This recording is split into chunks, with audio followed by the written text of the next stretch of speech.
دلوقتي هنتكلم عن keywords كلمات lesson 2 في unit 1.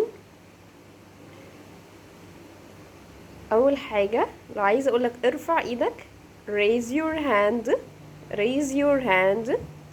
خليك لطيف عطوف be kind be kind. اقف stand up stand up sta وبعد كده كلمة and up. اجلس يلا اقعد sit down sit down. فصل دراسي الفصل اللي احنا بنقعد فيه في المدرسة حاجة من الاتنين class room أو class.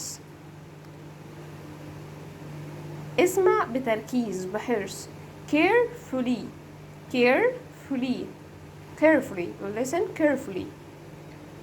ما تزعقش don't shout don't shout.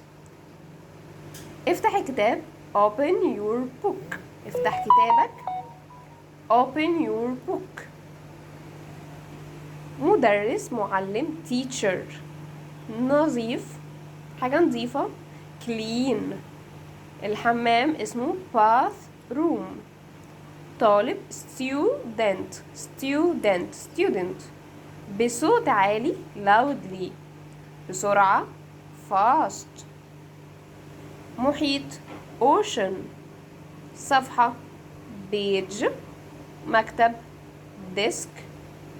سلوك behavior. زميل دراسة صديقك اللي بيقعد جنبك في الفصل classmate. وقت البريك اسمه break time.